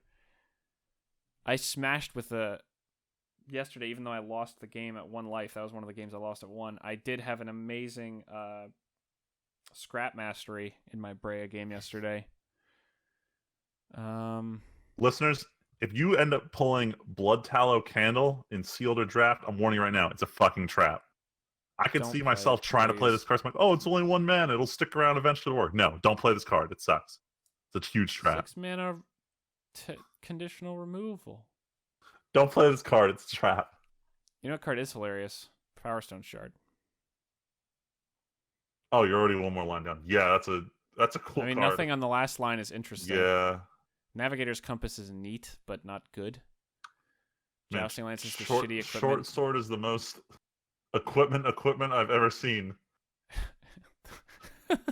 Cost 1, equip for 1, equip creature gets 1/1. That's the cleanest templating on equipment I've ever seen. So part of the reason I bought the 2 pre-release kits yesterday is because on Friday, Val bought us each a draft pack of Masters 25, which are $30 each. So she actually spent more on those than my 2 pre-release kits. But the cool thing was I actually got the Sai, which is 1 mana, +1/+1, equip 2, but whenever a creature enters, you equip it for free. That is so much better than this. It's crazy. Hell yeah. But the art on Short Sword is gorgeous. All the Benalia arts are just so They are pretty. really beautiful in this set. Voltaic Servant. Hey, look, we have 2 Golem Construct. We have 2 Construct cards that both mimic old cards, or a Golem and a Construct that both mimic old busted artifacts and are shitty. That's Wizards' way. Like, hey, remember all this good shit you like? Let's make it weak as fuck and reference it in the new set. Well, it's also kind of like when they the Ixalan stuff where they had the old cards that you flipped into. Yeah. Now you have the Voltaic Key in a much worse card. Sparring Construct seems like a limited great card. Yeah. 1/1 that throws its power on something else when it dies? That seems I remember I was building this 1/1 counter Matters deck in Modern. He would have almost made the cut, except he himself doesn't have any 1/1 counters when he enters, but that's besides the point. Almost done. Lands. Yeah. Cabal Stronghold, much, much, much worse, but still budget Cabal Stronghold. I didn't read Basic when I first saw it. I'm like, this is great. This is amazing. This is a great card. Basic. This is a horrible card. Fuck this. I can't read. Only mono black commander decks are going to play this card. Someone actually played it yesterday, and even then he struggled with a Soul Ring out to get mana positive on it. Positive from it. But more importantly, Wizards finally check lands reprinted the enemy check lands, so I'm so happy about because they were creeping up in price. They all have gorgeous art. I'd replace all my artworks with these if I could. I kind of like the old Isolated Chapel. This one looks way too positive. You know what? That's fair. But the thing is, I saw Clifftop and Sulfur. Like Isolated Chapel is based on this castle in France. It's off the shore that during high tide it's an island. So I like that real world reference because that particular castle has so many cool wallpapers made of it. I just like Clifftop and Sulfur Falls. They're both gorgeous. Yeah, they both look. The Sulfur Falls looks amazing. I actually have the Hinterland Harbor, 2 of them now that me and Val both opened one, so I have those promos. I don't need them, but if you do someday, I'm just happy they got reprinted because checklands are. Oh yeah, checklands are in my opinion the perfect lands for standard. They don't allow you to be super broken on turn 1. They require you to actually play with basics or basic land types. I just think they're a great land that's not too inherently powerful and always makes for fun constructed environments. And I liked when Wizards always had them in the core sets. They also get printed all the time, so they're very budget friendly. Well, the allied ones I'd say that for. The enemy ones had only been printed once before, so that's why I didn't like it. But oh really? Yeah, they were only ever printed in Innistrad. So they were like between $5 and $10. I thought there was 1 M printing. No. I'll fact check that, but I'm fairly certain the only time they were printed was in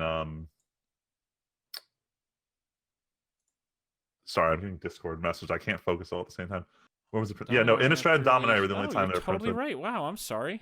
Jeez. I thought those had been reprinted. Yeah, so excellent. Thank God for more enemy stuff, because enemies are great. The Memorial Land Cycle is really cool. Some of them suck, some of them are good, but almost all of them are decent in Limited. Yeah, no, they're very interesting. I like the white one. White one's cool. I like the blue one. Blue one's good.